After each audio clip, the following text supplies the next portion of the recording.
واقعہ کربلا تاریخ کا دردناک واقعہ ہے۔ یہ اقتدار کی جنگ نہیں تھی، اقدار کی جنگ تھی۔ دو شخصیتوں کی لڑائی نہیں تھی، دو نظریات کا ٹکراؤ تھا۔ یہ حق اور باطل کا معرکہ تھا۔ یزید ظلم کا استعارہ ہے، حسین ابن علی امن کی علامت ہے۔ یزید جبر کا پتلا ہے، حسین صبر کا پیکر ہے۔ یزید اپنی بدطینت فطرت اور اپنی طبع ناہموار کے باعث دنیا پر ذلت و رسوائی، ظلم، جبر، جور و زیادتی کی علامت بن کے ابھرا، اور حسین ابن علی رضی اللہ تعالی عنہ حق و صداقت کا نشان بن کے ابھرا۔ کربلا کے تپتے ہوئے ریگزار میں حسینی اور یزیدی دو کردار سامنے آتے ہیں۔ اقبال نے کہا تھا، موسیٰ و فرعون و شبیر و یزید، ایند و قوت از حیات آیت پدید۔ زندہ حق از قوت شبیری است، باطل آخر داغ حسرت میری است۔ سرخ رو عشق غیور از خون او، شوخی ای مصرع از مضمون او۔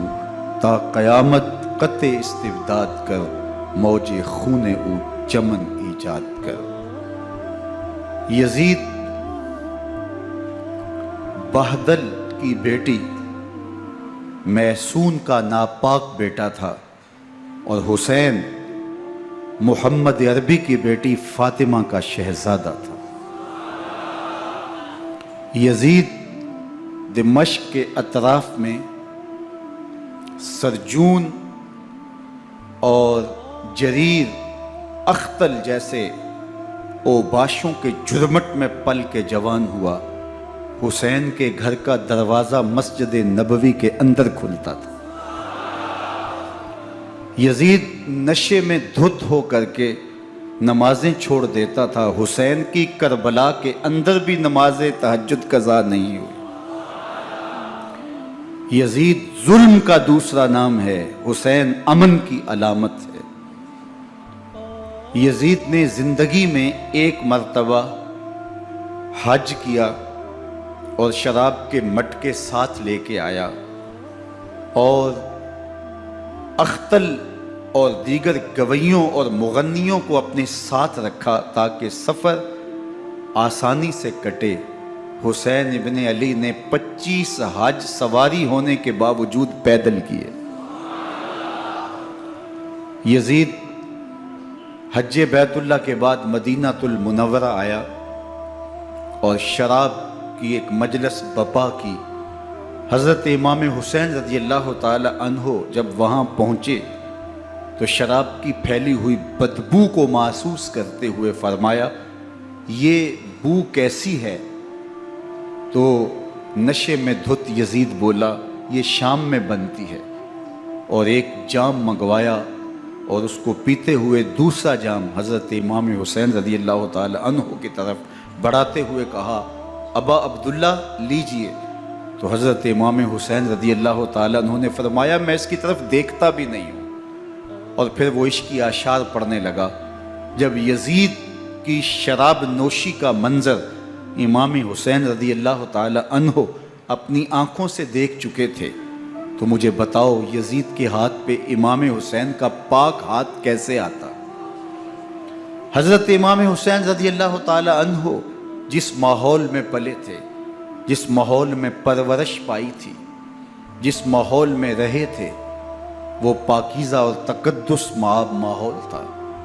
اور یزید کبھی اطراف دمشق میں، کبھی غوطہ میں، کبھی الخضرہ محل میں، اور کبھی کہاں داد عیش دیتا رہا اور لہو و لعب کے اندر مصروف رہا، اور اس کی زندگی ان چیزوں سے عبارت تھی۔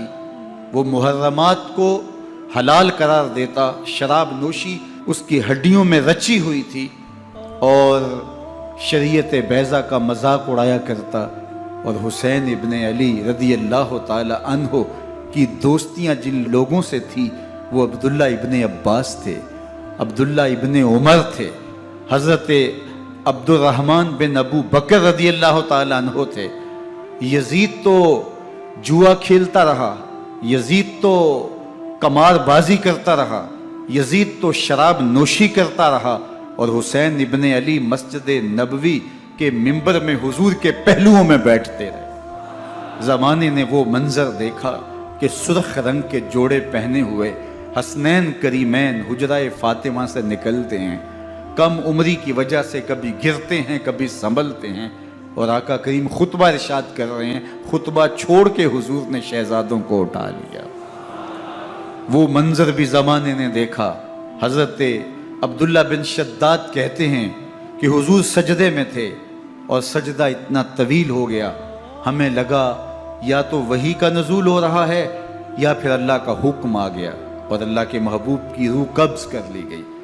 لیکن میں نے جب نظریں اٹھا کے ننکیوں سے دیکھا تو کیا منظر تھا کہ حسین ابن علی حضور کی پشت پہ بیٹھے ہوئے اور میرے آقا سجدے کو طول دے رہے ہیں۔ اللہ اکبر! حسین کے لیے پیغمبر کے سجدوں کو طول دیا جا رہا ہے۔ حسین ابن علی کبھی منبر پہ حضور کی اطراف میں بیٹھتے ہیں، وہ منظر بھی دنیا نے دیکھا کہ حضور کے مبارک کندھوں پر حسین ابن علی بیٹھے ہیں اور حضور کی زلفوں کو پکڑا ہوا ہے۔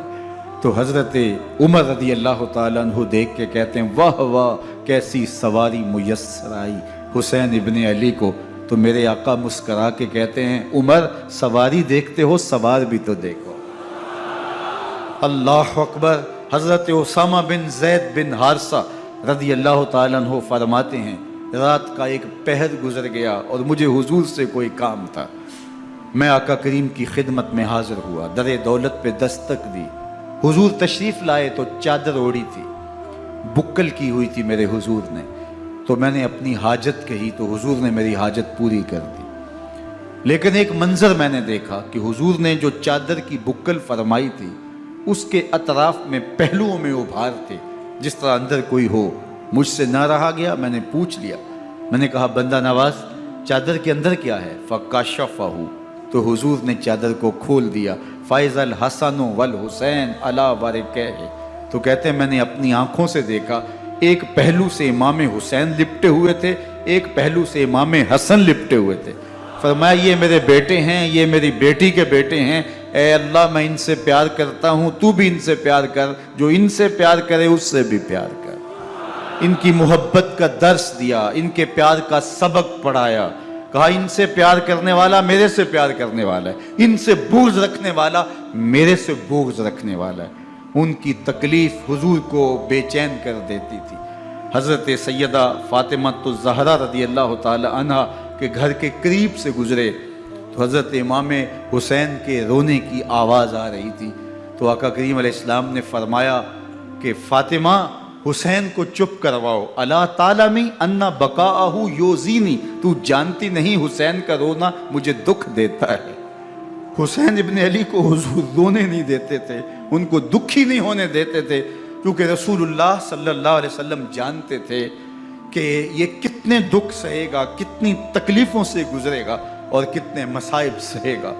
زمانے نے وہ گھڑیاں بھی دیکھیں کہ حضرت حذیفہ بن یمان رضی اللہ تعالیٰ عنہ فرماتے ہیں کہ میں حضور کی خدمت میں نماز مغرب کی ادائیگی کے لیے حاضر ہوا، اور میں نے یہ اجازت خاص طور پہ اپنی ماں سے اس شرط پہ لی تھی کہ امی آپ مجھے اجازت دیں، میں حضور کی خدمت میں حاضر ہوتا ہوں، مغرب کی نماز بھی ادا کروں گا اور پھر حضور سے عرض کروں گا حضور میرے لیے اور میری ماں کے لیے بخشش کی دعا کر دیجئے۔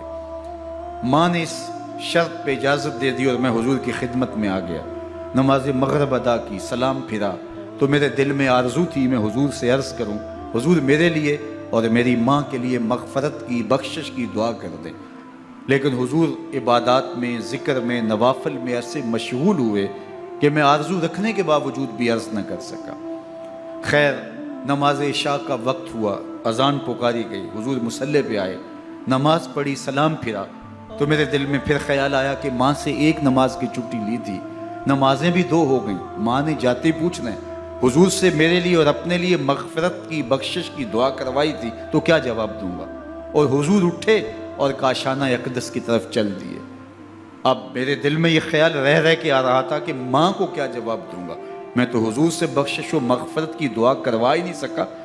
جب حضور چل پڑے تو غیر ارادی طور پہ میں بھی حضور کے پیچھے چل پڑا۔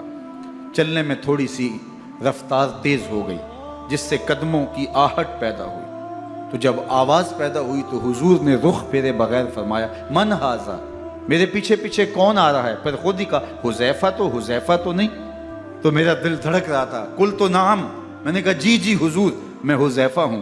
فرمایا ما حاجتوں کا غفر اللہ لک ولامک، کیا کام ہے؟ اللہ تجھے بھی بخش دے، تیری ماں کو بھی بخش دے۔ اب جو کام تھا وہ جنبش لب سے پہلے ہی ہو گیا، یہاں تو لفظوں کا سہارا بھی نہیں لینا پڑتا، وہ بند لبوں کی بولیاں بھی سنتے ہیں۔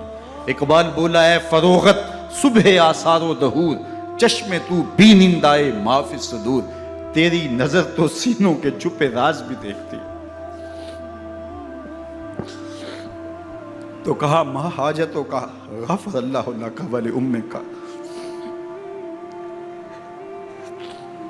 اللہ تجھے بخش دے، تیری ماں کی بھی مغفرت کر دے، کیا کام ہے؟ اب جو کام تھا وہ تو ہو گیا۔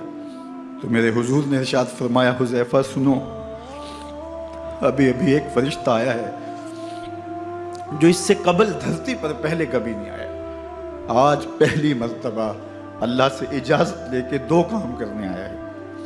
ایک تو مجھے سلام کرنے آیا ہے اور دوسرا خوشخبری دینے آیا ہے کہ آپ کی بیٹی فاطمہ جنتی عورتوں کی سردار ہے اور حسن اور حسین جنتی جوانوں کے سردار۔ ایک طرف یزید ناپاک میسون کا پلیت بیٹا اور ایک طرف محمد عربی کا نواسا، فاطمہ کے دودھ کا اثر، علی المرتضیٰ کے خون کی تاثیر، رسول اللہ صلی اللہ علیہ وسلم کے کندھوں پہ بیٹھنے والا۔